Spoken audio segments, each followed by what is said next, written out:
Senhor Deus e Pai, nós te agradecemos nesta tarde aqui em São Francisco, na Califórnia. Já é noite em Massachusetts, em outras cidades da costa leste. Espírito Santo, pedimos que tu nos guies e nos orientes. Tu sabes, Senhor, que estamos batalhando para fazer um pouquinho da tua obra, semear uma pequena semente para que o teu nome seja glorificado.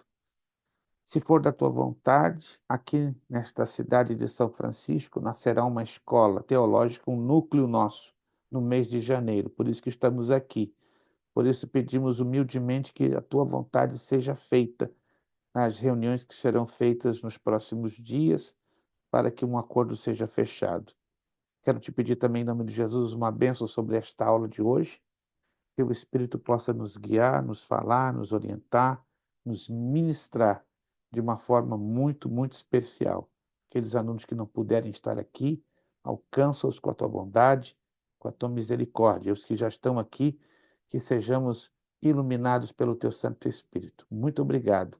A ti oramos, te agradecemos e te bendizemos em o nome de Jesus. Amém e amém. Muito bem, meus irmãos, esta é a oitava e última aula da nossa matéria de cartas paulinas.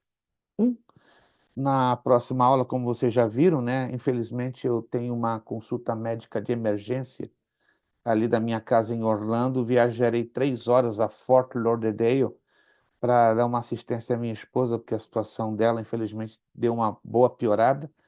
E conseguimos um médico brasileiro especialista. Vai nos cobrar um pouquinho caro, mas não tem outro jeito, né? Eu fui informado que é um dos melhores médicos brasileiros ali na Flórida. Então a gente está lançando mão de todos os recursos possíveis para aliviar um pouco o sofrimento de nossa esposa.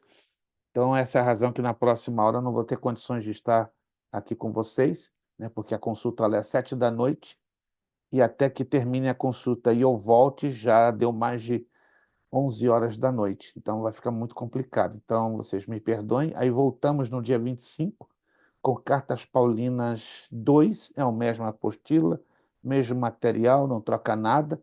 Aí vamos entrar a partir da primeira carta aos Coríntios para frente. Então, Cartas Paulinas 1 trabalhou unicamente com a carta aos Romanos. Havendo tempo hoje, vamos trabalhar com algumas questões, né, que até irmão Wilson postou no grupo, né? Uma pena que, se não tivermos o tempo necessário, eu até apertaria um pouquinho a aula do dia 25, ou metade da aula do dia 25, para nós falarmos algo sobre essas questões que envolvem a carta aos Romanos, e aí em seguida já partimos para a primeira carta aos Coríntios, né? Porque vale a pena, é uma carta muito profunda, não podemos passar em branco. Vamos então à nossa apostila na página 35. Estamos falando do capítulo 12 da carta aos Romanos.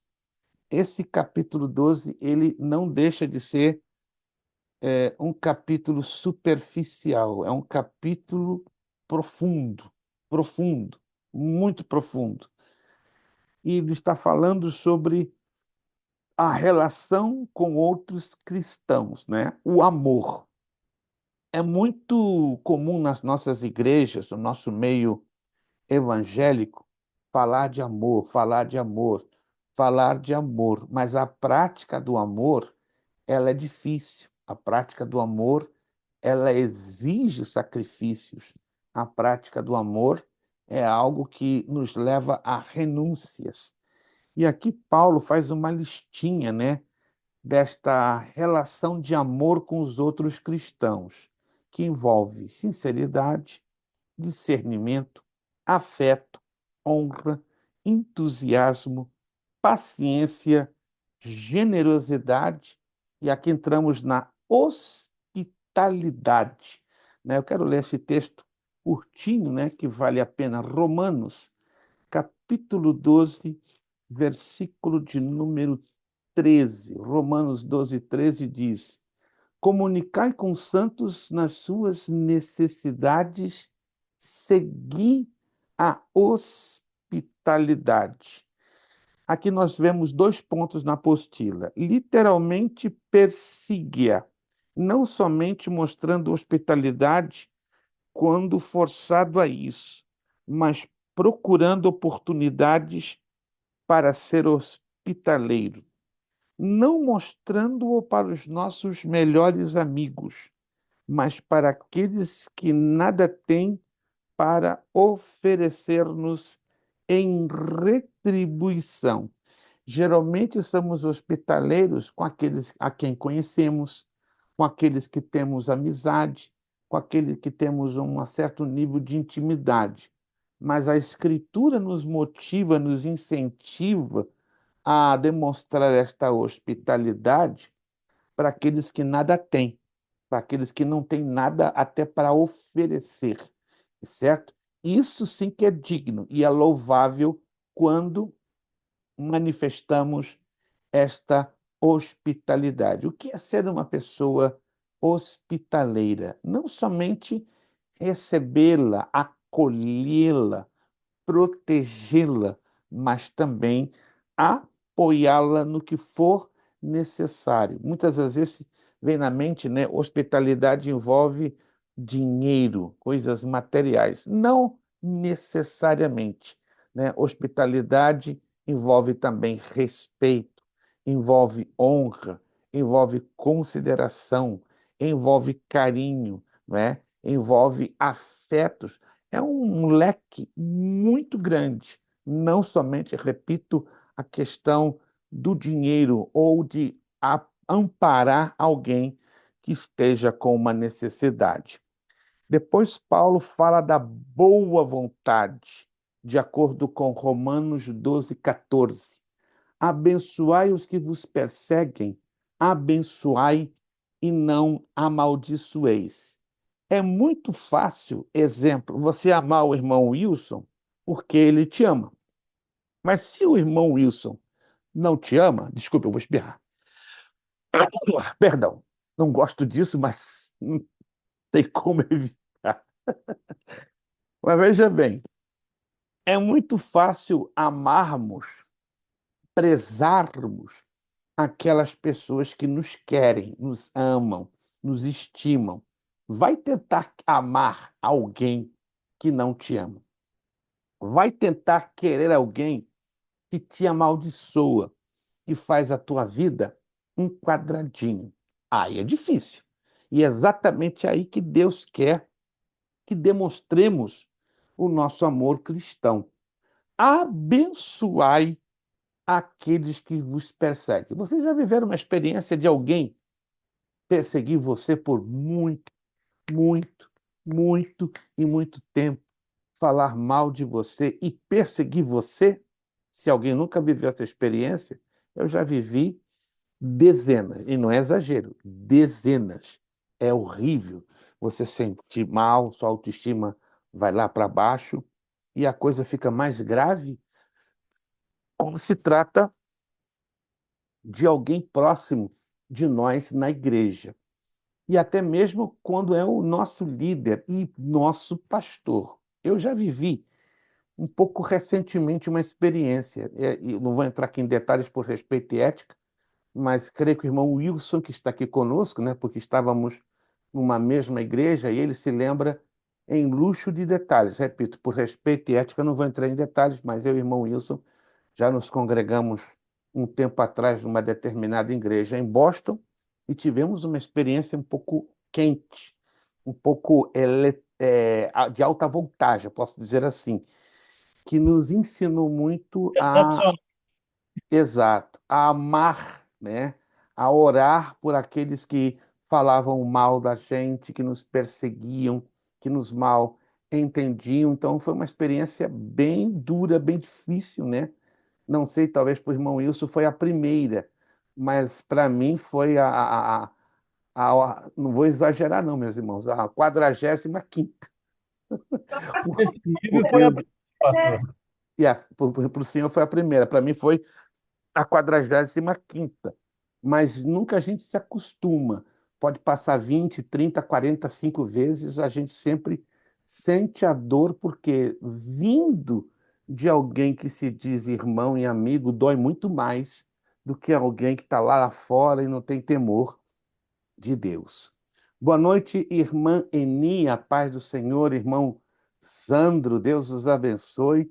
Um Pastor, e grande. pior fica quando A paz do Senhor Jesus, pastor. A paz do Senhor para os irmãos. Amém. Repita, irmão Wilson, por favor. pior fica, pastor, quando na presença é uma coisa e nas costas é outra.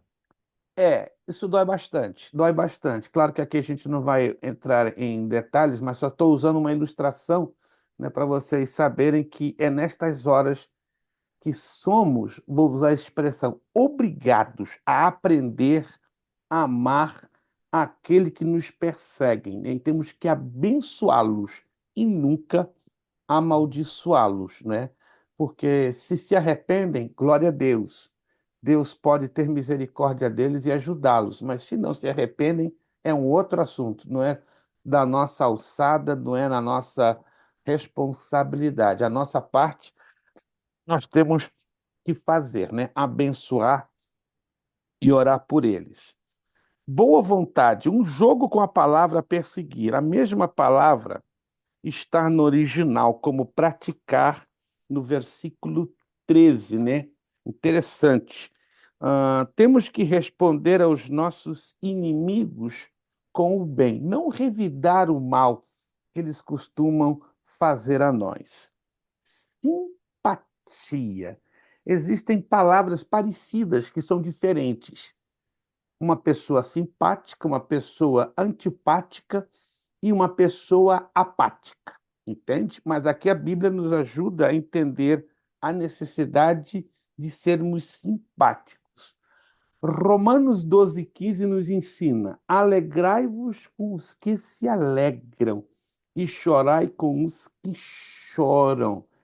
É um pouco normal nós, seres humanos, queremos que tudo gire ao nosso redor. Um pouco normal, mas a Bíblia nos ensina que as coisas não estejam girando em torno. Estamos na página de número 35, irmã Eni, lá embaixo, em simpatia, tá? Página 35, lá embaixo, quase no finalzinho da página 35, na parte que fala simpatia, ok? É muito normal, repito, nós queremos que tudo gire ao nosso redor. Aí nós estamos sendo egoístas. Mas o que é sermos simpáticos? Colocarmos-nos nos sapatos do vizinho, colocarmos-nos na dor do irmão ou da irmã. É muito fácil dizer para a pastora Darlete: eu te amo, minha irmã, com o amor do Senhor. Mas a pastora Darlete está sofrendo. A pastora Darlete está passando uma luta, uma dificuldade, e nós não estamos sendo simpáticos a ela. O que é ser simpático à pastora Darlete? É sentir a mesma dor que ela está sentindo. É se colocar no lugar dela. Mas, repito, nós seres humanos temos muita dificuldade de nos colocarmos nos sapatos do outro, porque sempre queremos, é uma tendência de nós, seres humanos, que tudo gire ao nosso redor. Mas Deus quer que canalizemos o verdadeiro amor cristão para as pessoas. As pessoas precisam ser alvo também deste amor. Muitos de nós queremos tudo para nós e nos esquecemos que temos que repartir para os outros. Somos Pastor, a interessados. palavra empatia, Empatia quer dizer que tem uma visão de que ele poderia estar na mesma dificuldade do outro. Agora, a simpatia é abraçar a dificuldade que o outro está vivendo. A empatia te leva a olhar e a entender o que o outro está vivendo, mas a simpatia te leva a viver exatamente o que o outro está vivendo. Então, ter o mesmo muitos sentimento que o outro está tendo. muitos são empáticos. Eu estou vendo a luta do irmão Wilson, que pena, que Deus dê graça e força a ele. Isso não é o que Deus quer. Deus quer que sejamos empáticos. Não, eu vou abraçar a causa do irmão Wilson, eu vou sofrer com ele. Se é para chorar, eu choro do lado dele. Se é para cair na risada, na gargalhada, eu caio na gargalhada com ele. Isso é o que Deus quer, que sejamos simpáticos, mas um bom número não deixa de ser empático. A empatia não é o suficiente. Temos que ser, acima de tudo, simpáticos. É o que diz aqui, ó. Somos interessados demais em nós mesmos para simpatizar com os nossos irmãos? É uma pergunta. Somos interessados demais, porque infelizmente nós temos essa tendência. Não vamos mentir a nós mesmos, porque se a gente observar bem, muita coisa desejamos ó, que gire em torno de nós. Algumas vezes é mais fácil chorar com aqueles que choram do que regozijar-se com aqueles que se regozijam. Outra coisa importante que Paulo aqui fala é humildade. Não devemos desprezar pessoas humildes ou coisas humildes. Infelizmente, nós cristãos, não digo todos, mas alguns, têm a chamada falsa humildade. O que é a falsa humildade? É só a casca, é só a aparência. Na hora de demonstrar o conteúdo, deixa muita coisa a desejar. Paulo chegou a dizer lá em Filipenses capítulo 4: aprendi tudo nesta vida. Aprendi a ter abundância, como aprendi também viver em necessidade, porque tudo posso em Cristo que me fortalece. Paulo está dando um exemplo de humildade fantástico. O que isso quer dizer? Que podemos saber nos contentar com pouco e com muito. Quando temos o pouco, não murmuramos e nem reclamamos.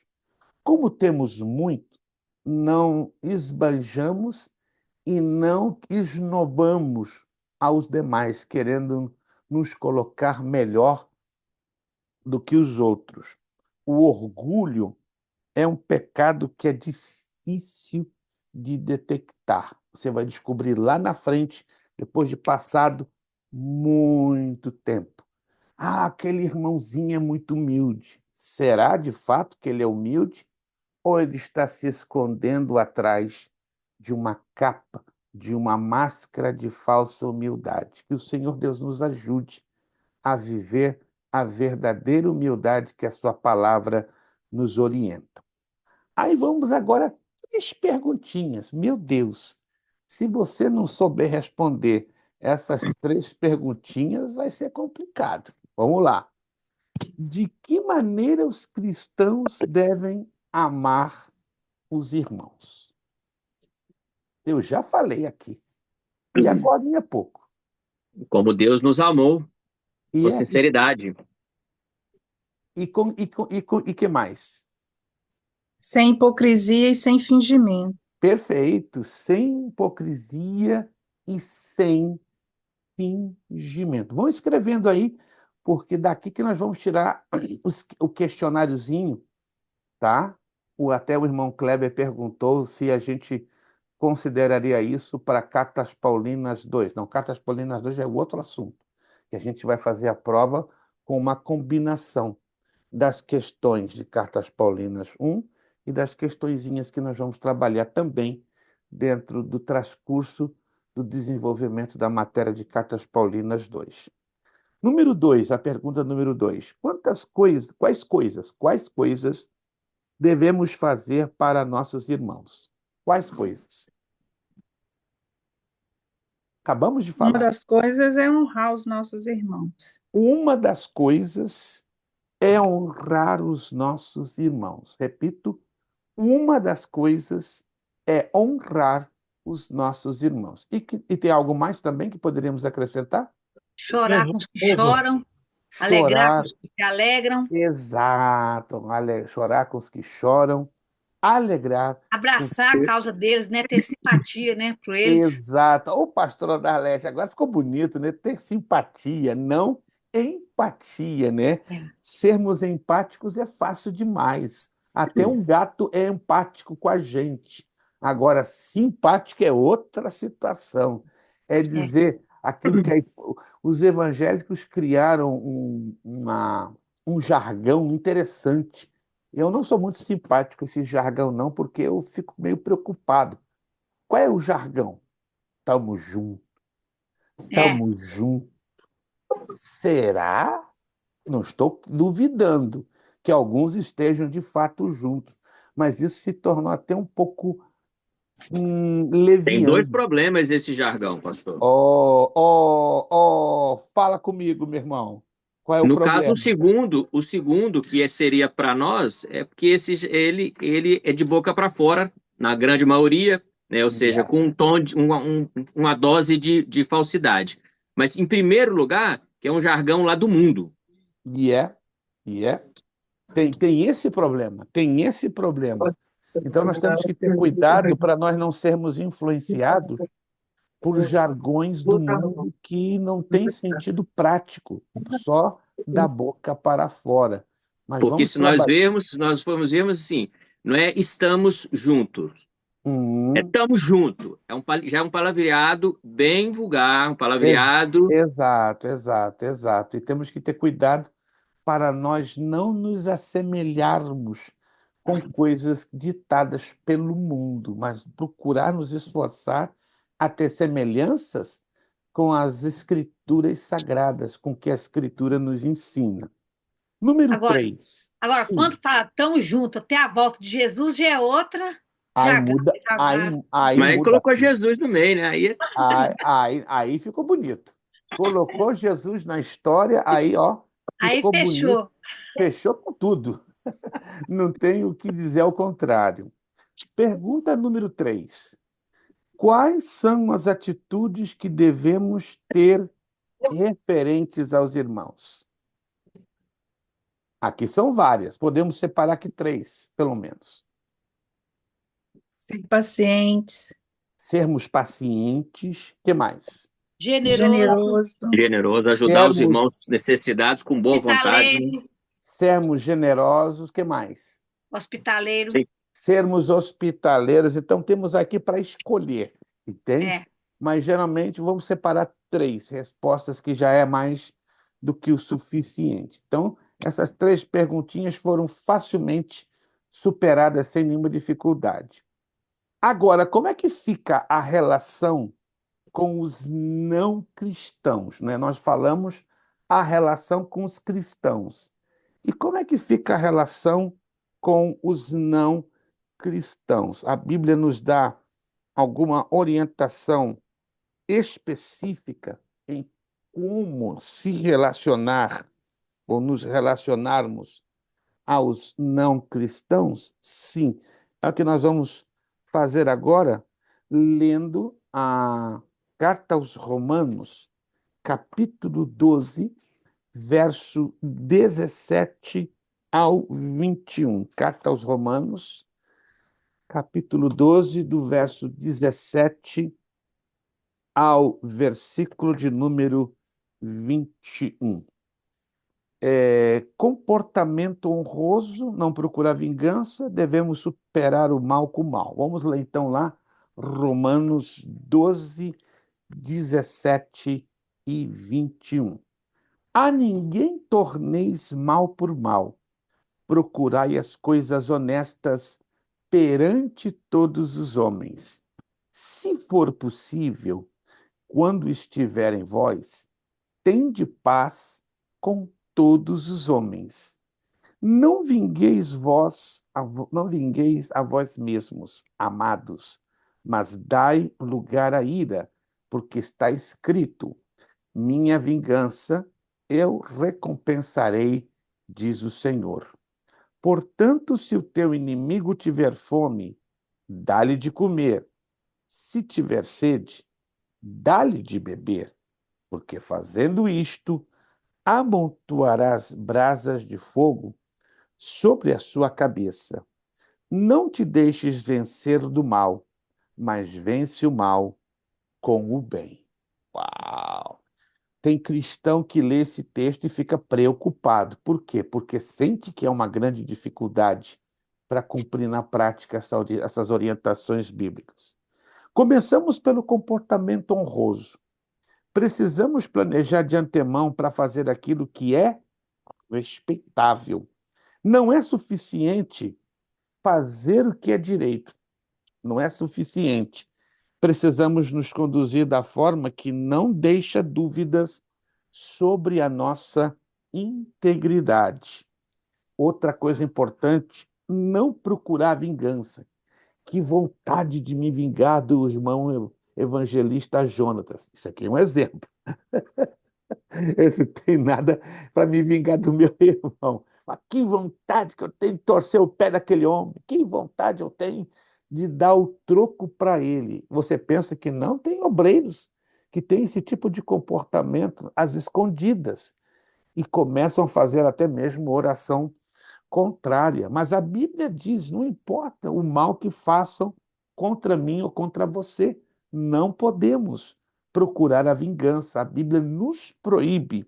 Isto não é ensinar que o mal não deve ser punido, não se trata disso, mas que não devemos ser os que o farão. Olha só, não devemos tomar a retribuição em nossas próprias mãos. Deus cuidará dessa parte. Irmãos, Deus faz direitinho. Não se preocupe em tomar vingança. Se alguém pisou no seu pé, se alguém te humilhou, se alguém te maltratou, doeu, doeu, machucou, sangrou, você chorou, esperneou, se decepcionou. Tranquilo, Senhor, está nas tuas mãos. Está nas tuas mãos. Está tudo nas tuas mãos. E no tempo certo, irmãos, Deus toma a vingança por nós. Não precisamos pedir nada. Deixar tudo nas mãos dele. E ele dá oportunidade para aqueles que nos ofenderam a se arrependerem. Se não se arrependem, o que vai acontecer? Vão sofrer as consequências de sua própria maldade. Vamos então aprender a deixar a vingança plenamente nas mãos do Senhor nosso Deus. Devemos superar o mal com o bem. Fazendo-se assim, o malfeitor pode encher-se de remorso e arrepender-se. O errado não é vencido, mas duplamente vitorioso, quando atacado com as suas próprias armas. Olha isso que coisa interessante, né? Aquela pessoa que às vezes nos atacou tanto, tanto, tanto, a vida faz isso aqui, ó. Ela dá uma volta. E quando ela dá a volta, você que era atacado vai ser usado para ajudar aquela pessoa que te atacou no passado. Já vivi experiências bem estranhas, né? De pessoas que me pisaram, que me humilharam, jogaram o meu nome na sarjeta. E eu pedindo: Senhor, tenha piedade, tem misericórdia delas, perdoa o seu pecado, não sabe o que fazem.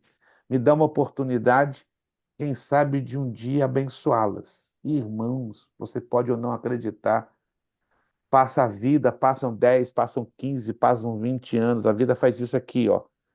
E aí eu chego no hospital para visitar uma pessoa que está dizendo: pastor, tem um necessitado lá que precisa de oração, de uma palavra de conforto. Eu chego lá no hospital, quem é a pessoa que está na cama prostrada? O camarada que me humilhou há 15 anos atrás, um obreiro de uma igreja. Eu não acreditei, eu falei: uau, olha só. Aí o camarada lá no leito de hospital me reconhece. É você? Sou eu. Mas eu não tenho nenhum ressentimento. Estou aqui para lhe ajudar, para interceder pela sua vida, para pedir a bondade e a bênção de Deus na sua vida. E Deus é tão misericordioso que perdoa os pecados desse camarada, restaura sua relação com Deus e dias depois parte para a eternidade salvo. Meu Deus! Se você nunca viveu isso, saiba que Deus é experiente, é especialista em fazer essas coisas. Quem hoje te pisa, te machuca, te fere, te amargura, espera, ó, a vida faz isso aqui, ó. Quando der aquela voltinha, você vai aparecer diante dessa pessoa. É para orar por ela, é para interceder por ela, é para clamar pela vida dela. Irmãos, ninguém na vida não deixa de depender da ajuda de uma outra pessoa. Por isso que a vingança tem que ficar nas mãos do nosso Deus. E nunca podemos pagar o mal com o mal.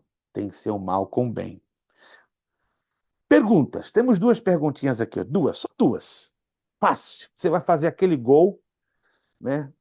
Parece que hoje no Brasil, né, e na comunidade brasileira, a notícia do momento é a vitória do Flamengo sobre o Galo, né? O Galo é um time de Minas Gerais. Eu sei ontem de ouvir, né? O Galo tá frito pelo Flamengo. Deixa quieto. Eu não me envolvo com futebol, mas o povo está angustiado com o negócio de futebol. Mas é tudo passageiro, entende?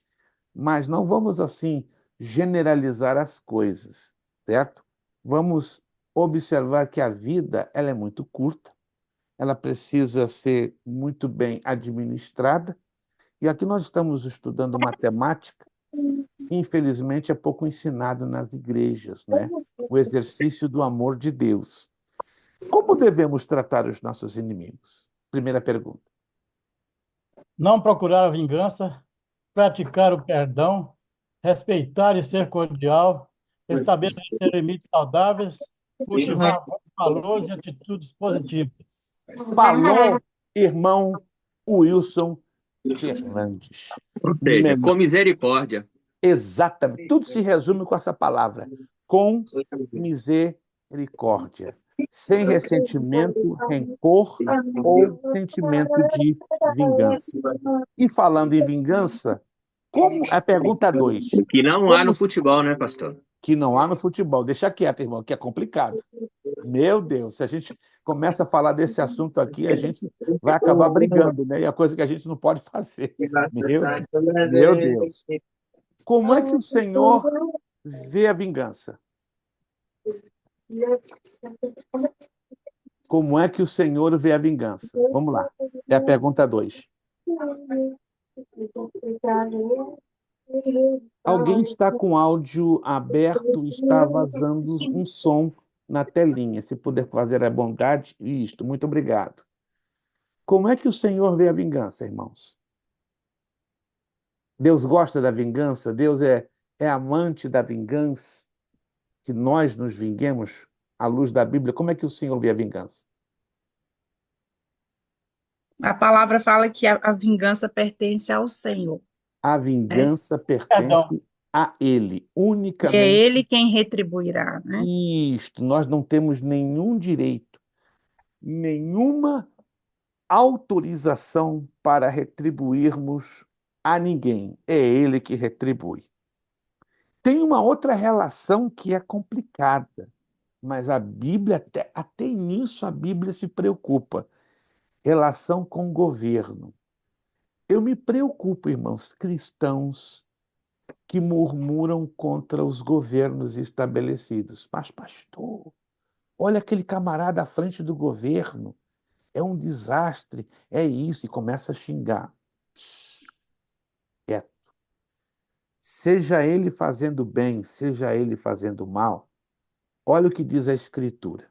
Romanos capítulo 13, do verso 1 ao verso 7. Tem muito crente que passa por cima desse texto, não conhece esse texto, ou, se conhece esse texto, ignora as verdades que trazem esse texto. Toda alma esteja sujeita às autoridades superiores, porque não há autoridade que não venha de Deus, e as autoridades que há foram ordenadas por Deus. Irmãos, esse é um dos textos mais difíceis para os crentes entenderem e obedecerem. Pastor, o Nicolás Maduro está fazendo um desastre na Venezuela. Tem que dar um tiro naquele homem. Tem que orar por ele. Tem que orar por ele. Ao invés de você estar praguejando para alguém matá-lo, você tem que orar por ele. É bíblico. Temos que orar pelas autoridades constituídas, mesmo que elas estejam trazendo danos à nação. Eu orar por aquele louco? Pastor, o Lula está fazendo isso, isso, isso. Tem que orar por ele. Vladimir Putin está arrebentando com a guerra entre Rússia e Ucrânia. Ei, a tua posição não é de crítica, ou de murmurador, ou de juiz. Já existe um juiz sobre a face da terra, e ele se chama Jesus Cristo. O que cabe a mim, a você, a nós como cristãos, é obedecer o que está escrito aqui em Romanos 13, 1 a 7. Número 2, versículo 2, Romanos 13, 2. Por isso, quem resiste à autoridade, resiste à ordenação de Deus. E os que resistem trarão sobre si mesmo condenação. Eu nunca tinha lido esse texto. Ó, então anota aí. Por isso, quem resiste à autoridade, resiste à ordenação de Deus. E os que resistem trarão sobre si mesmos a condenação. Que horrível isso, né? O versículo 3.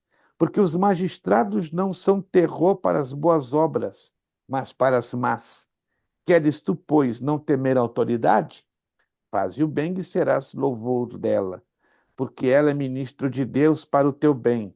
Mas se fizeres o mal, teme, pois não traz debalde a espada, porque é ministro de Deus e vingador para castigar o que faz o mal.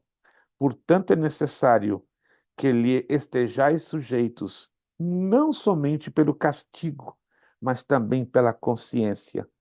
Por esta razão, também pagais tributos, porque são ministros de Deus, atendendo sempre a isto mesmo. Portanto, dai a cada um o que deveis, a quem tributo, tributo, a quem imposto, imposto, e a quem temor, a temor, e a quem honra, honra. É um texto fácil de ser obedecido? É um texto fácil de ser cumprido? É um texto fácil de ser praticado? Não, não, não, não, não. Hum.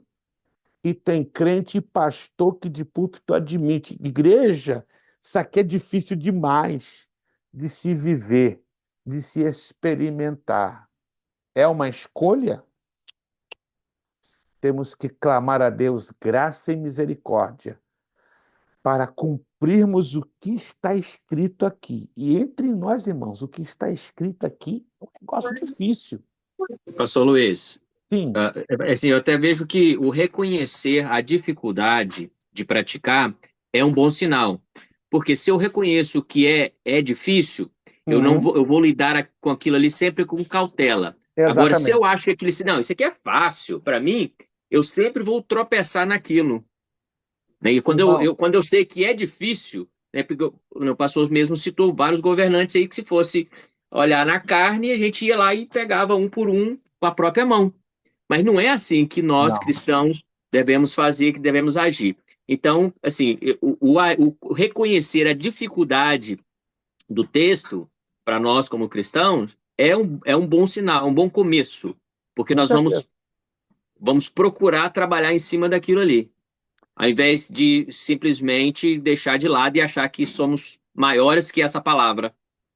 De forma nenhuma, meus irmãos. Muito boa a abordagem do nosso irmão Zandro. A questão é reconhecermos que somos humanamente e espiritualmente limitados demais diante do que Deus nos pede.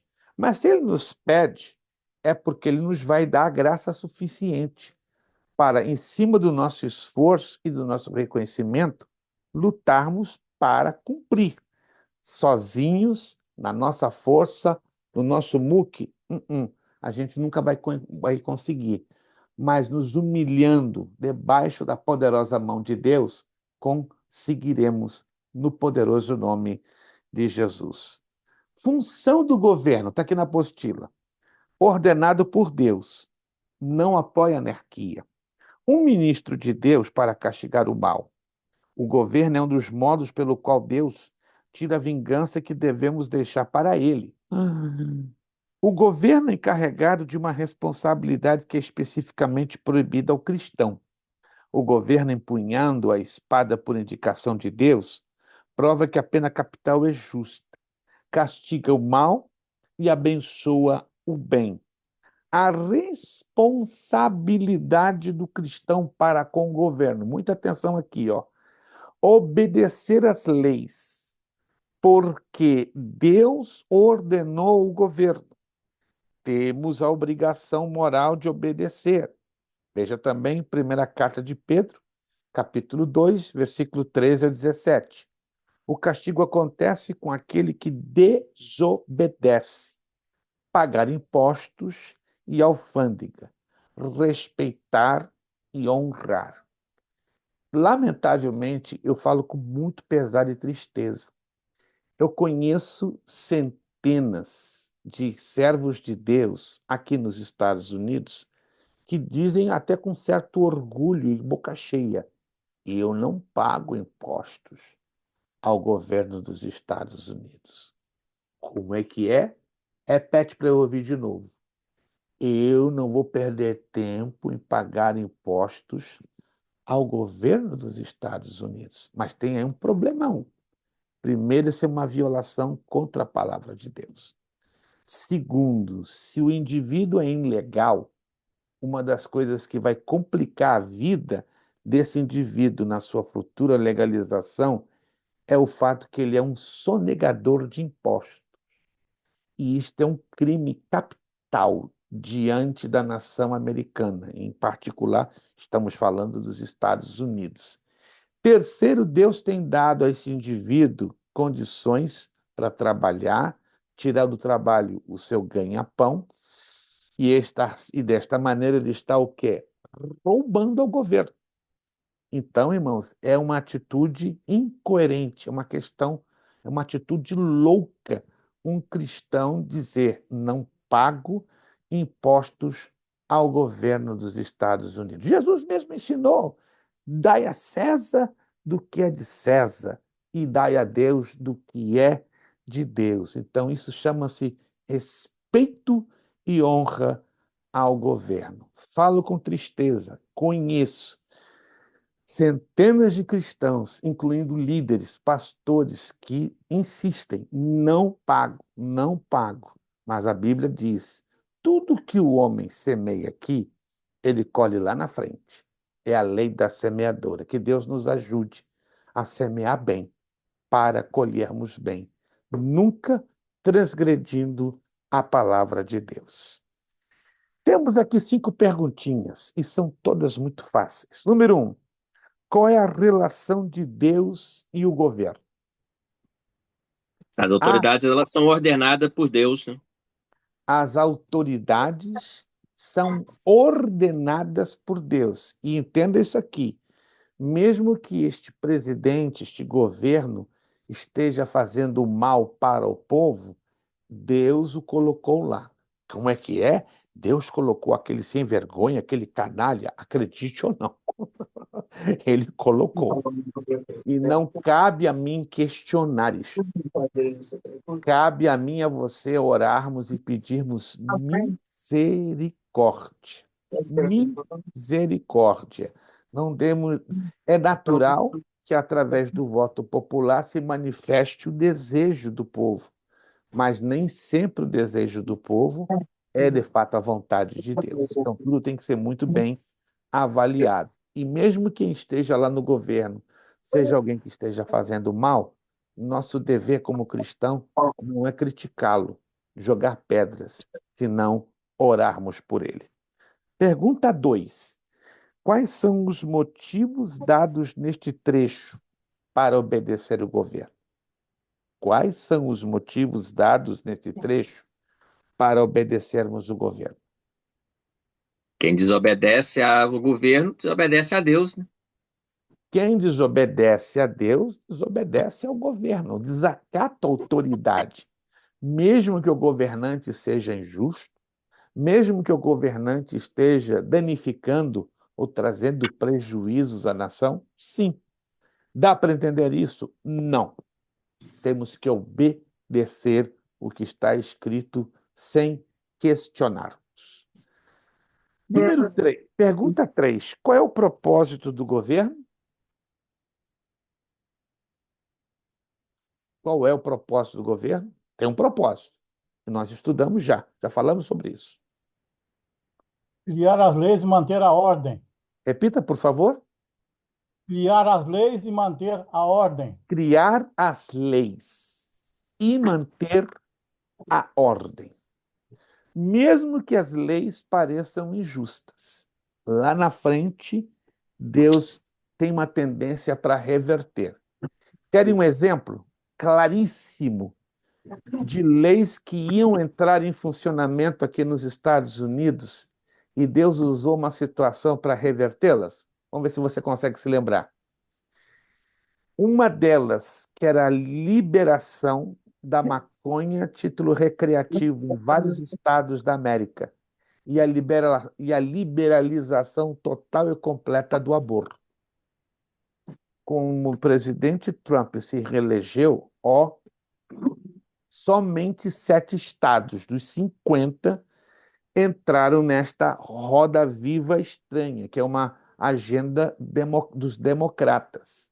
Não estou aqui abordando política, estou aqui falando de que os homens já estavam com um projeto de naufragar a nação americana na liberação da droga e na liberação total e completa dos 50 estados com a lei do aborto. Mas Deus usa quem?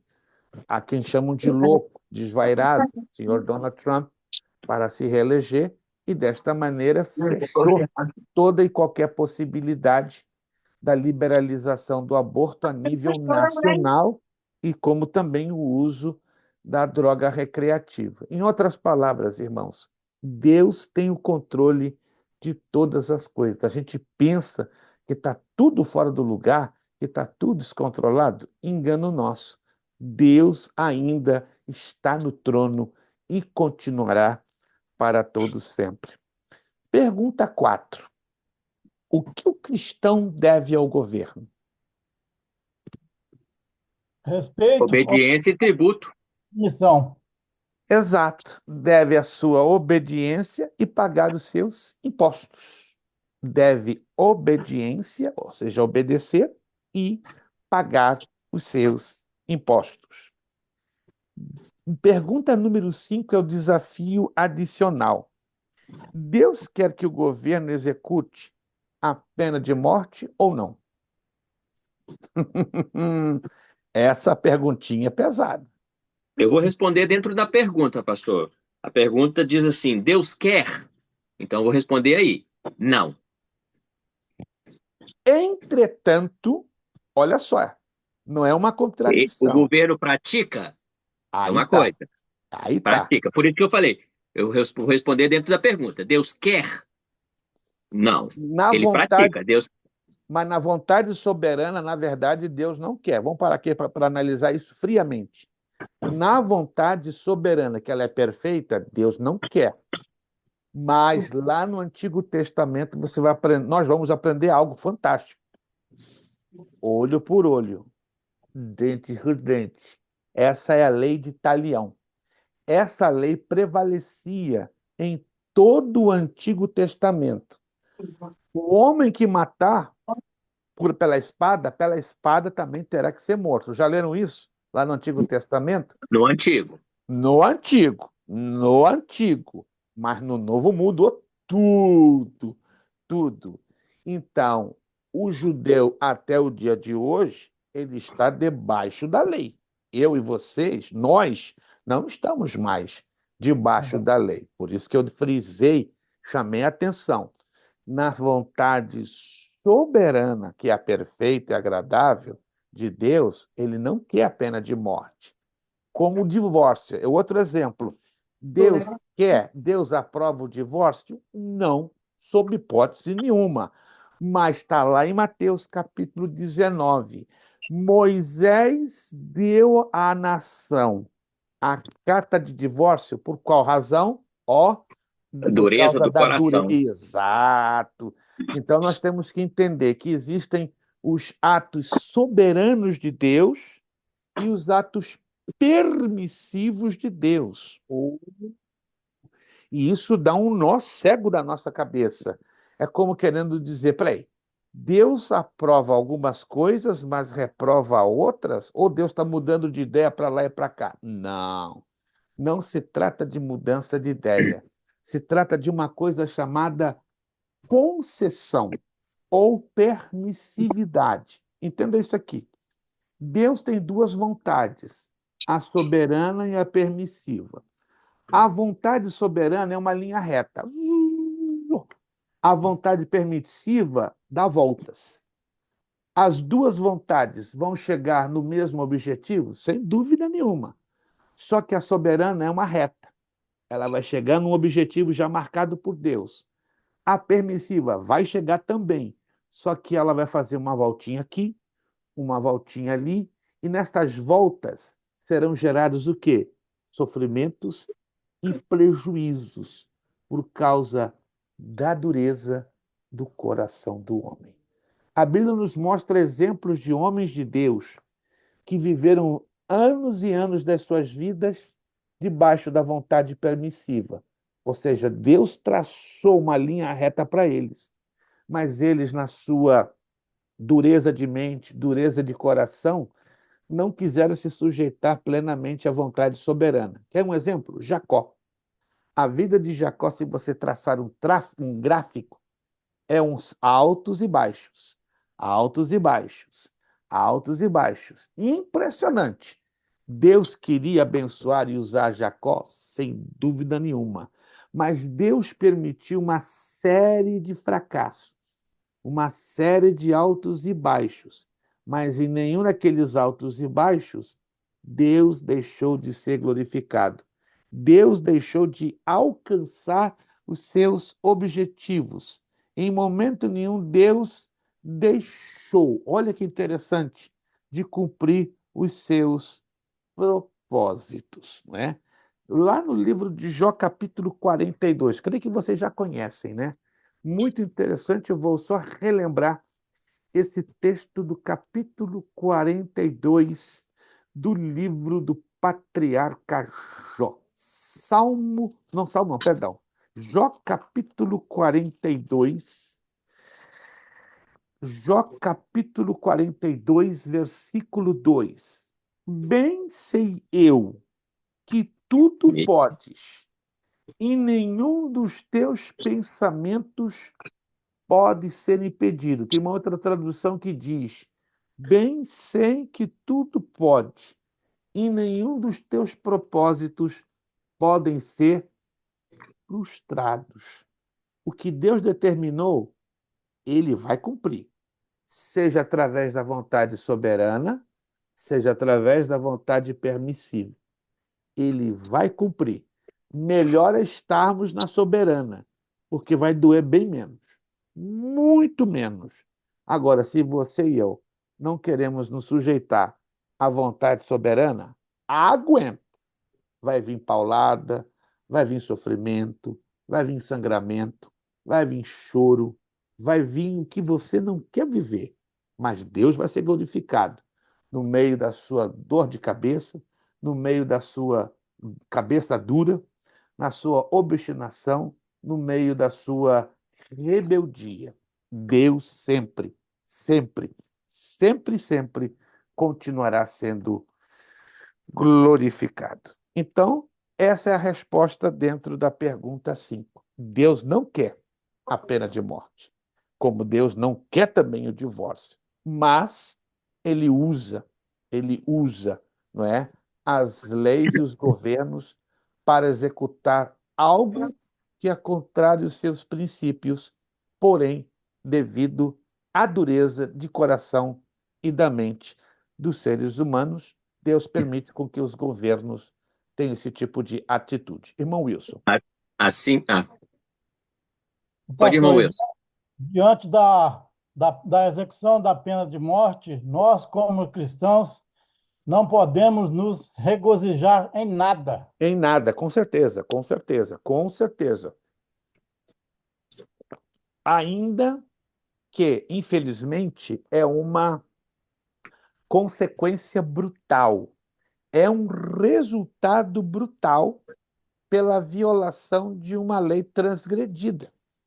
Como aqui nos Estados Unidos e em alguns países do mundo, é normal a pena de morte. Detalhe que na América, aqui nesse país, não são todos os estados que abraçam a pena de morte. Exemplo, Texas abraça a pena de morte, Connecticut abraça a pena de morte, mas Massachusetts não abraça a pena de morte. Então, A é um maioria dos grupo, estados tem. a maioria seriam em torno de 48%, não a maioria, seriam 48% dos estados. Aí fica a maioria, na verdade, 52 não tem, ou seja, dos 50 estados, 47, não, não 47, desculpe, 29 estados têm a pena de morte, os demais outros não têm. Até com esta vitória do presidente Trump, alguns estados de tendência democrata, analisa comigo, os estados de tendência democrata são os que abraçaram a pena de morte. Se vocês pesquisarem, 7 estados que eram democratas, consequentemente, que tinham a pena de morte, como diz no inglês, fizeram um flip. O que é? Passaram a serem republicanos. Consequentemente, então, a pena de morte deixou de existir nesses estados. Veja que coisa louca, né? O Arizona era um deles. Era um estado democrata, 100% democrata, tinha a pena de morte, e agora, como os republicanos foram vitoriosos no Arizona, acabou a pena de morte no Arizona, né? Muito curioso, né? O que que uma eleição presidencial como esta, né? Não estamos aqui batendo nessa tecla, embora é uma conexão para nós entendermos dentro da nossa lição, né?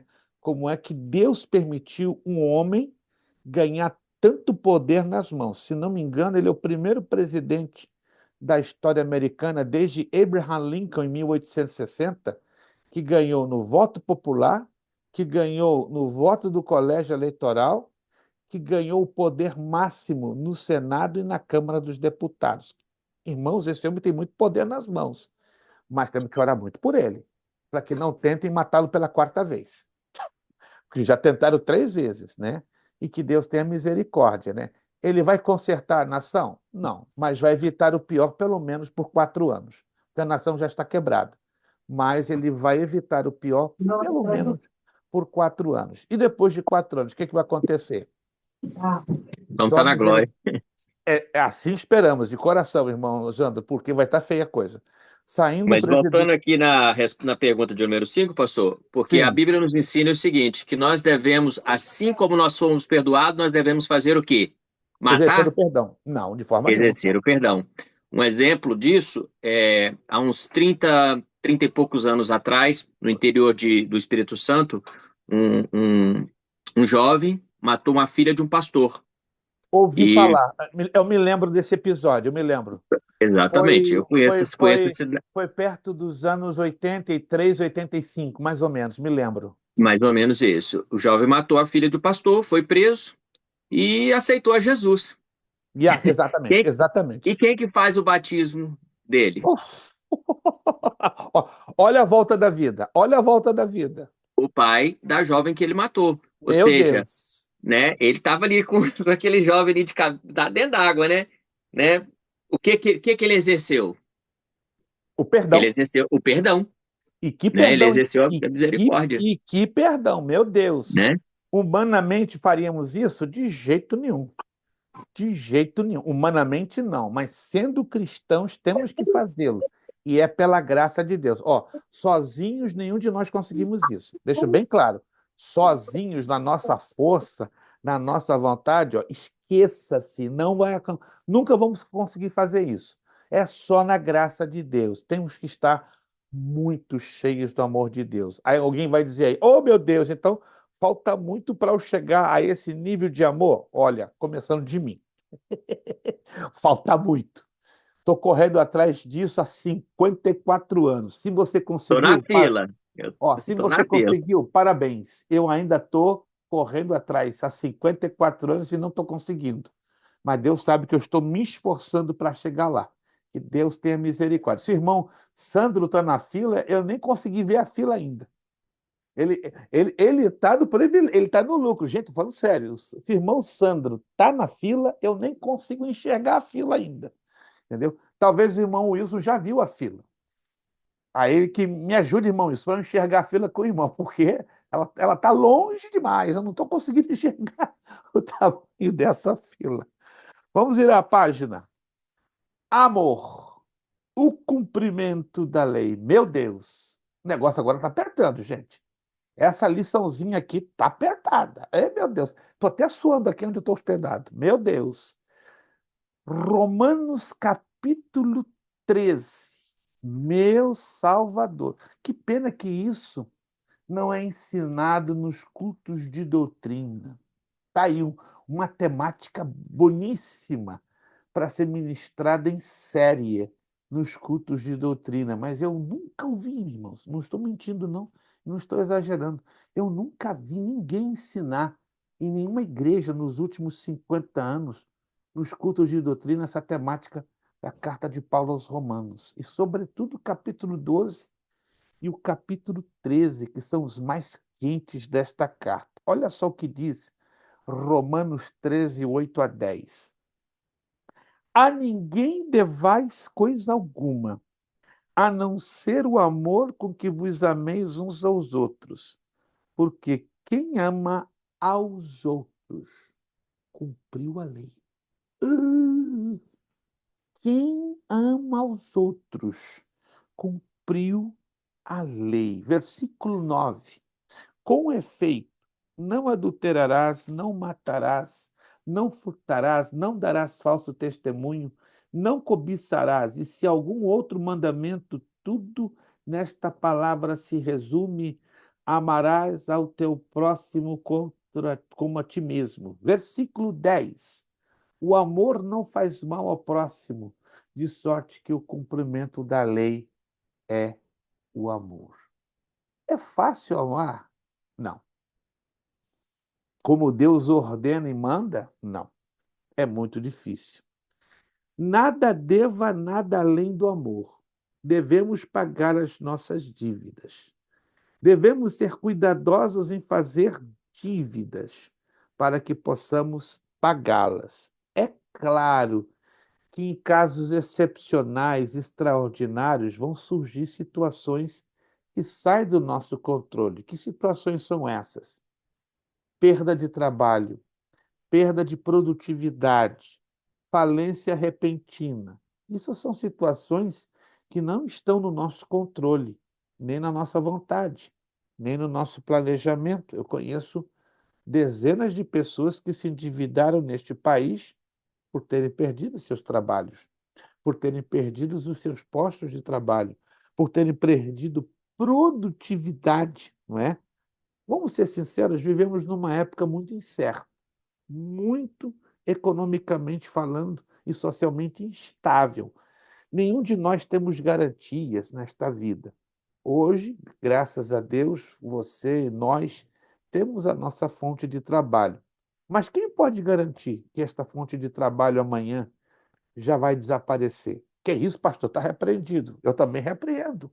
Mas se Deus permitir com que essa fonte de trabalho desapareça ou seque-se, ou do meu lado, ou do seu lado, ou de cada um de nós. Vamos conseguir impedir isso? Não. Temos que todos os dias pedir, Senhor, tenha misericórdia da minha casa, da minha vida, continua sendo o meu provedor, porque tem coisas que não estão no nosso controle. E aí? Você vai conseguir controlar aquilo que você não consegue e acaba caindo em dívidas? Impossível, entende? Mas a Bíblia aqui orienta sobre aqueles que conscientemente, deliberadamente, caem em dívidas indevidas. Agora, no caso de uma eventualidade, de uma tragédia, de uma surpresa, de um imprevisto, aí não tem jeito. O camarada cai numa dívida sem que ele tenha assim planejado. A honestidade e integridade nos negócios são componentes vitais de cristianismo. O amor é uma dívida que não se pode pagar. Olha isso. Sempre devemos amor. O amor é o cumprimento da lei. Ironicamente, hoje em dia, alguns procuram colocar a lei e o amor em oposição. Ó, lei e amor fazem isso aqui. Ó, lei e amor fazem exatamente isso aqui. Eles se conectam. Eles podem ter uma aparência muito diferenciada, mas eles caminham na mesma essência. É como uma moeda. Uma moeda não tem duas caras. Vocês sabiam disso? Uma moeda tem três caras. Aquela que chamamos de cara, aquela que está do outro lado, que chamamos de coroa, e a parte que está no meio, que envolve, que une as duas. Assim a lei e o amor. Elas estão tão entrincheiradas, tão entranhadas, uma dentro da outra, que a gente só vê as diferenças. Não vemos as partes que as unem, que as fazem assim, bem entranháveis. Ironicamente, como já falei, né? Alguns procuram colocar a lei e o amor em oposição. O amor resume a lei. A lei é a aplicação específica do amor em situações concretas. Ontem eu estava na cidade de Port St. Lucie, no sul da Flórida, ministrando um seminário de escatologia bíblica, né, que começamos no sábado, ministramos o dia inteiro e completamos ontem à noite. Foi feita uma pergunta muito interessante. Pastor, o dízimo, ele é obrigado, a prática do dízimo é obrigado no Novo Testamento? Eu entendi o porquê da pergunta. Por quê? Porque hoje está uma avalanche nas redes sociais de pregadores e pastores e mestres querendo combater a prática do dízimo no Novo Testamento. Não, o dízimo é coisa lá da lei de Moisés. Errado. Primeiro, o dízimo nunca foi parte da lei, integralmente falando. Passou a fazer parte da lei, mas se você olha a história do dízimo, começa com Abraão e com Melquisedeque, que não são judeus. Começa por aí. Começa por aí. Com o passar do tempo, o dízimo faz parte da lei do Antigo Testamento. Outro detalhe: no Antigo Testamento, o dízimo, por ser lei, e tudo que não se cumpria dentro da lei, acarretava sobre si penalidades, sanções, castigos. É aquilo que eu falei agora há pouco. Olho por olho, dente por dente, a lei de Italião. Mas e a questão do dízimo no Novo Testamento? Como é que fica? Anote. Dízimo no Novo Testamento é uma questão completa e plena de gratidão. Hum, E a gratidão, ela é o suprassumo ou o resultado de duas atitudes: obediência e amor. Se eu obedeço e amo, eu sou grato. E só quando eu sou grato é o que eu dizimo. Não questiono. Quem não dizima não é grato, não conhece a lei da obediência e a lei do amor. Porque todos os que obedecem amam, todos que amam obedecem. Todos que amam e obedecem são gratos. Todos que amam e obedecem são gratos, dizimam. E aquele camarada que não dizima no Novo Testamento, é impossível. Ele não ama, ele não obedece e ele em nada é grato a Deus. Quantos entenderam, irmãos? O peso do dízimo na lei é muito, o peso do dízimo na graça, ele é muito maior do que na lei. Muito maior. Muito. Porque na lei era obrigado. Agora, na graça não é obrigado, mas implica numa atitude, que quando você não cumpre essa atitude, você não tem para onde fugir. Não, não é obrigado no novo. Melhor ainda, como não é obrigado, o peso é muito maior. Ou você obedece, ou você ama, ou você é grato. Se você não faz nenhuma coisa nem outra, você está num problema. Que Deus tenha misericórdia de nós e nos ajude a sermos obedientes, verdadeiros amantes, genuínos agradecidos, para que continuemos abençoando a obra de Deus com a prática do dízimo. Mas, pastor, o que eu vou fazer do meu dízimo? É o problema de quem administra. O meu problema é a minha consciência aqui dentro. Ó. O meu problema está aqui. Eu tenho que ter consciência com esse livro. Obedecer o que ensina esse livro. O que façam ou deixem de fazer com o meu dízimo é um problema de quem o administra. Eu entendo que existem igrejas que não trabalham com transparência. E isso escandaliza aos fracos da fé. Eu não vou dizimar naquela igreja porque não se trabalha com honestidade e transparência. Isso é um problema de quem não trabalha com honestidade e transparência. O meu problema é obedecer o que está aqui, porque está escrito, ó, primeira carta de Samuel, o primeiro livro de Samuel, melhor dizendo, capítulo 15, versículo 23. O que que diz lá? Porque obedecer é melhor Melhor do do que que sacrificar. sacrificar. O pecado de rebelião é semelhante ao quê? À feitiçaria. Cuidado, irmãos. Tem muito feiticeiro nas nossas igrejas. Tem muito rebelde que não está se dando conta, não está percebendo. É tudo feiticeiro. Que isso? Uma vez eu ministrei num estudo bíblico para pastores no estado de Connecticut e os pastores se sentiram ofendidos. Só está nos chamando de feiticeiros? Não. Eu só estou dizendo que o obreiro que é rebelde, segundo a Bíblia, é um feiticeiro. E ficaram mais uma vez ofendidos. Ó, se vocês estão ofendidos é porque então tem feiticeiro aqui dentro. Só pode ser. Deve ter feiticeiro aqui dentro. Rapaz, deu um problema. Porque os pastores se sentiram ofendidíssimos. Se você está se sentindo ofendido, é que a carapuça está entrando. Que Deus tenha misericórdia. Se você está bem com Deus, está fazendo direitinho o que a Escritura está ensinando, qual a razão de estar se ofendendo? Entendeu, irmãos? Temos que ter muita observação nessas atitudes. Se estamos maduros, se estamos caminhando bem com Deus, não há razão para nós nos ofendermos, né? Porque a ofensa só atinge quem está errado. Quem está certo continua fazendo certo e a sua consciência limpa e livre diante de Deus. Ande na luz do dia. Que bonito isso aqui, ó. Romanos 13, 11 e 14. Vamos fechar esse capítulo 13 hoje, né? Que lindo, que lindo. E digo isto, conhecendo o tempo que já é a hora de despertarmos do sono, porque a nossa salvação está agora mais perto de nós do que quando aceitamos a fé.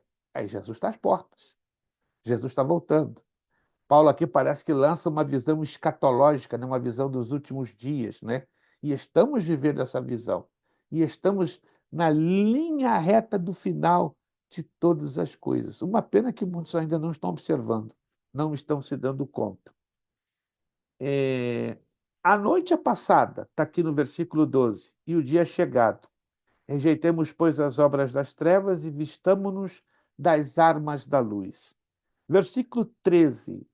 Andemos honestamente como de dia e não em glutonarias, nem em bebedeiras, nem em desonestidades, nem em dissoluções, nem em contendas e invejas, mas revestivos do Senhor Jesus Cristo, e não tenhais cuidado da carne em suas concupiscências. Paulo nos chama a atenção aqui. Revestivos. O que é revestir? Ó, eu estou com um casaco aqui em São Francisco. Você acredite ou não, tá frio. Tá 44 Fahrenheit. Mesmo dentro da casa onde eu estou aqui hospedado, o heating está ligado, mas está frio. Então, eu fui obrigado a colocar um pulloverzinho. Então, eu estou revestido. Aqui debaixo, se fosse lá em Orlando, eu estaria usando uma camiseta. Mas aqui não dá para andar de camiseta. Então, eu tenho que estar vestido, que está com a camiseta aqui de trás, e agora eu coloquei o pullover, eu estou revestido. Mas aqui Paulo está dizendo, ter Jesus não é o suficiente. Vocês têm que estar o quê? Revestidos de Jesus Cristo. Meu Deus, o que quer dizer revestido? Viver não comunhão, mas viver intimidade. Muita gente enche a boca. Eu tenho comunhão com Jesus, mas aqui Paulo diz, não é o suficiente ter comunhão. Temos que ter intimidade com Jesus. Isso quer dizer, temos que nos revestir.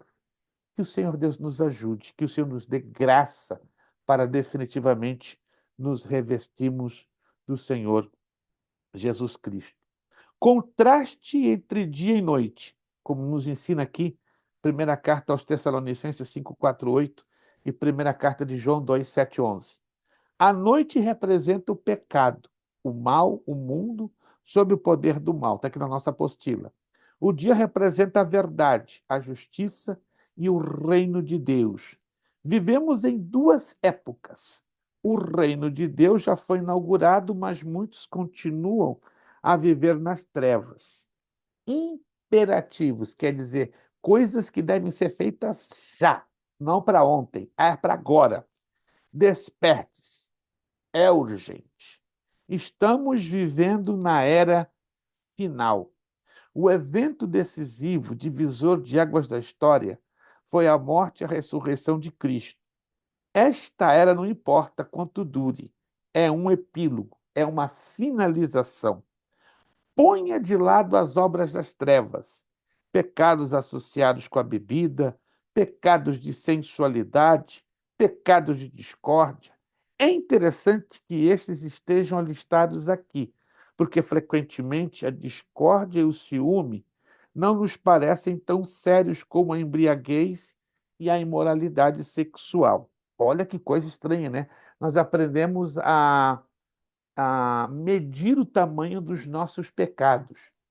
Pecadinho, pecado, pecadão.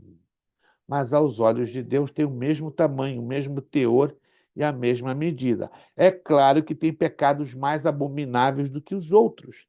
E tem pecados que diz o apóstolo João, que são pecados para a morte. E esses tipos de pecados, João mesmo disse, não precisam nem orar, porque são pecados que, ó, estão levando o camarada para a morte, tanto espiritual como morte física. Vista a armadura da luz. Olha que interessante, gente.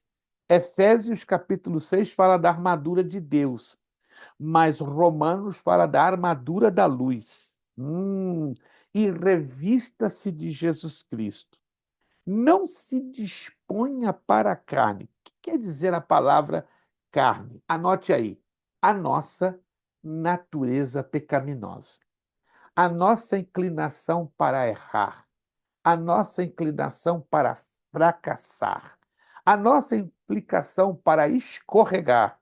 Isso quer dizer carne, a nossa natureza pecaminosa. Não precisamos não fazer o pecado conveniente. Tem pessoas que usam o pecado como uma saída, uma desculpa, uma válvula de escape.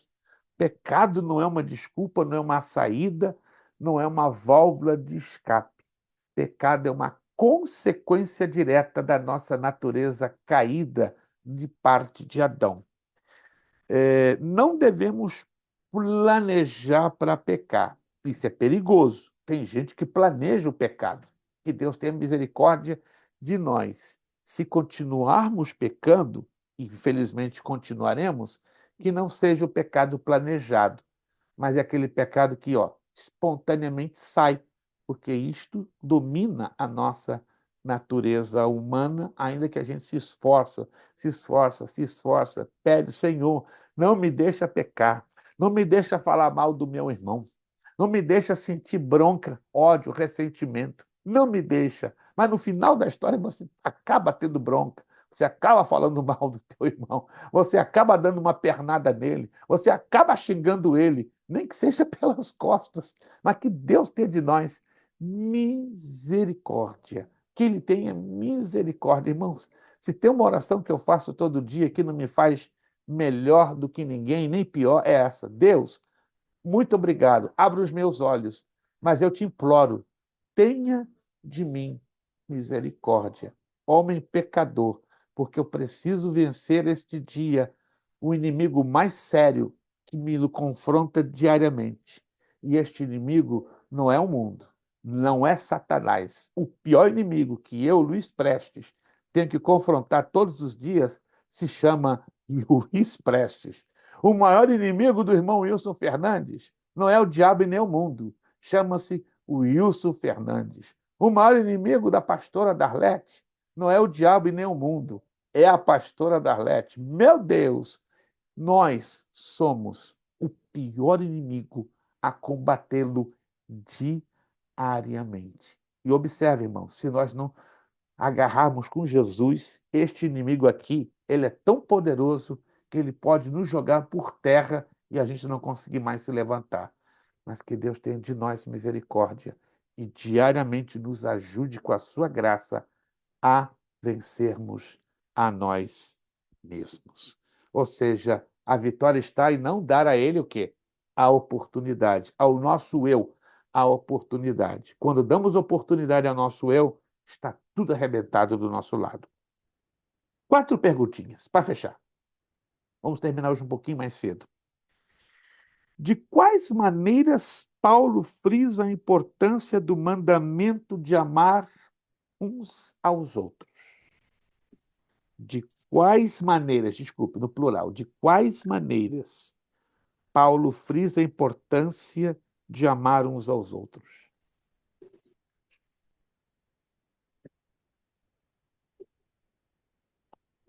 Parou por quê?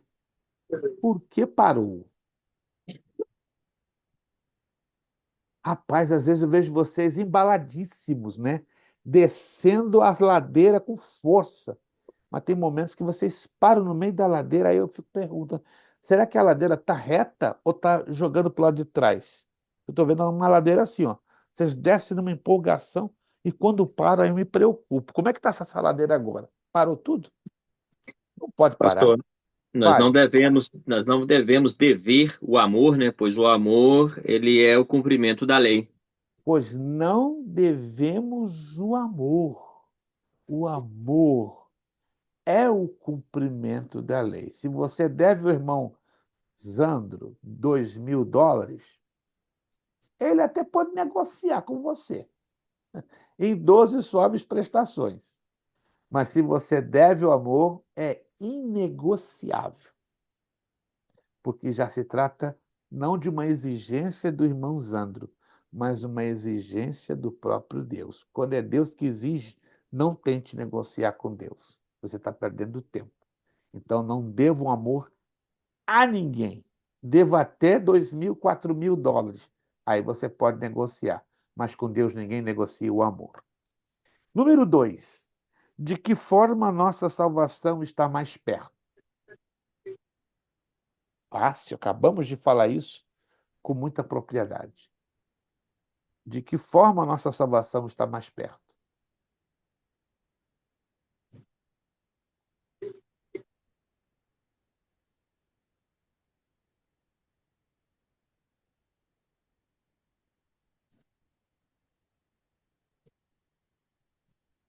Parou de novo? Meu Deus! É como a irmã Eni disse, né? O respondedor das perguntas está aqui.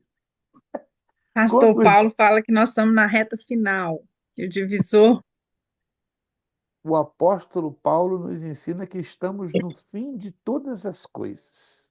Está que o terminando tudo. divisor aconteceu com a morte de Jesus e a ressurreição dele. Exato. Oh, que coisa boa. Agora passou para a irmã Eni. Eu- A bola foi passada do Atlético para o Flamengo. E o Flamengo acabou de fazer o gol e ganhou o Libertadores. Então, é exatamente isso. O divisor está na morte do Senhor Jesus, que está deixando bem claro que estamos no final de todas as coisas. Número 3. Que pecados devemos tirar? Que pecados devemos tirar?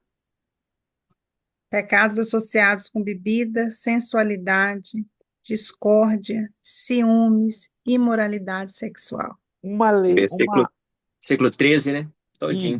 isto, todo o versículo 13, tá? Você pega essa resposta, está lá em Romanos 13:13. Devemos nos vestir de quê? Devemos nos vestir de quê? Da armadura da luz e Tá. revestir de Jesus Cristo.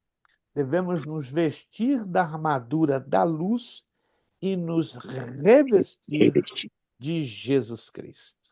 Glória a Deus. Maravilha! Irmãos, se eu pudesse, mas eu não posso, continuar estudando Romanos dentro de Cartas Paulinas 2, eu estaria. É uma riqueza essa carta, mas não há condições. Ficarão a dever o capítulo 14, 15 e 16. Que pena, irmãos. Sugiro que você leia. Olha a temática do capítulo 14 e do capítulo 15.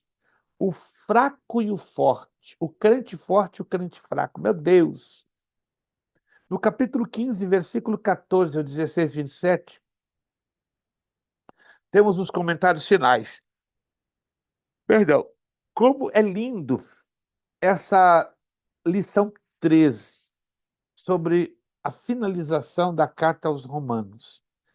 E aí, na aula do dia 25, estaremos começando Cartas Paulinas 2, dando uma visão, né? Mas vamos ainda dar uma pincelada bem rápida aos Romanos, na aula do dia 25, né? Baseado até numa postagem que o irmão Wilson nos colocou, alguma coisinha hoje, demos uma rápida pincelada e eu quero trabalhar também uma outra pincelada na aula, na metade da aula do dia 25. Então anote aí, Cartas Paulinas 2, página 44, começando no dia 25 de novembro. E aí, repito, vamos dar uma boa pincelada também no que restou, né, da carta aos Romanos e nas abordagens. Se vocês viram lá no grupo, o irmão Wilson fez uma postagem muito importante que devemos trazer alguma coisa desta postagem, que está baseada em vários textos, à tona.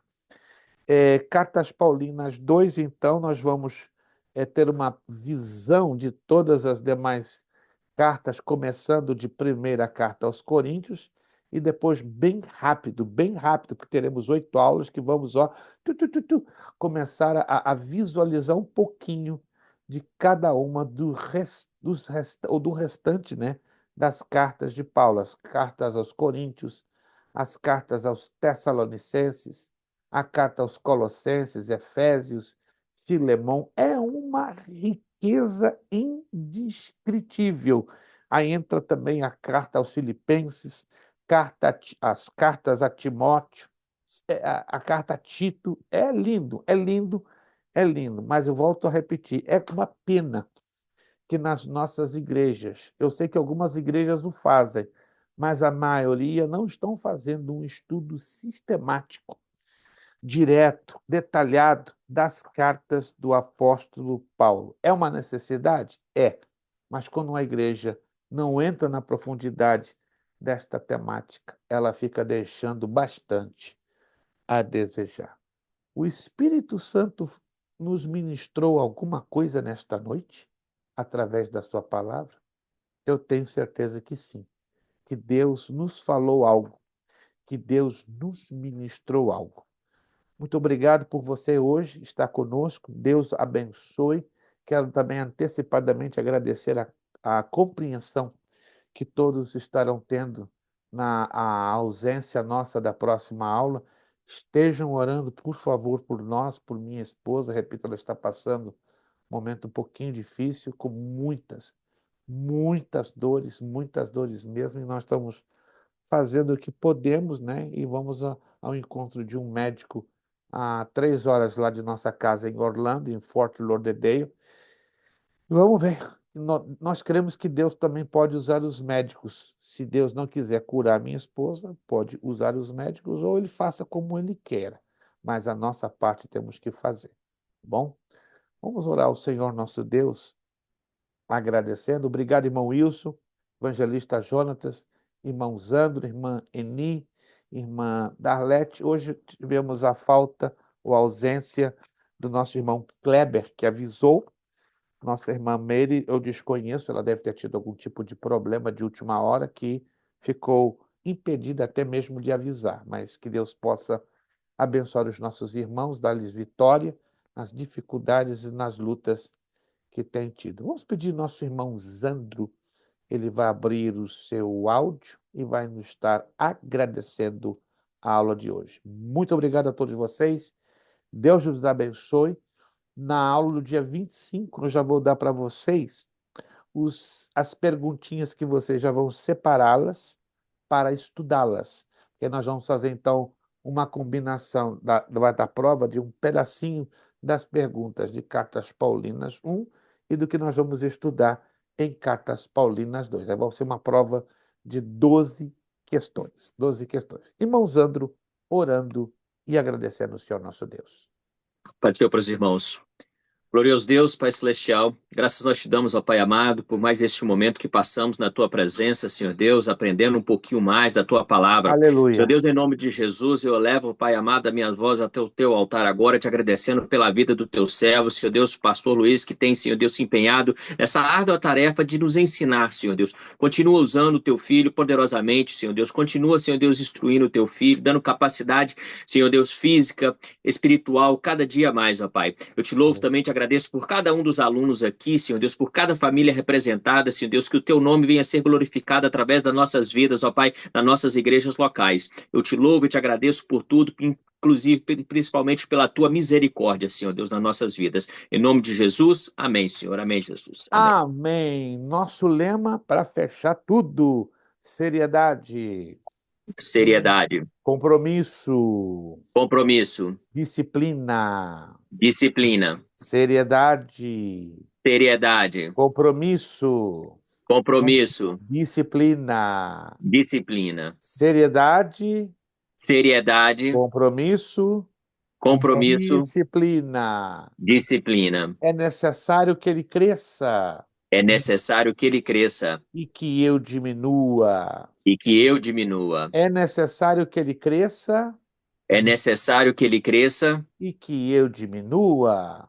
e que eu diminua. É necessário que ele cresça É necessário que ele cresça e que eu diminua. e que eu diminua. E a Deus damos o quê? A honra, a A glória honra, a e o glória e o poder. louvor. Beijos aos corações de vocês. Deus os abençoe.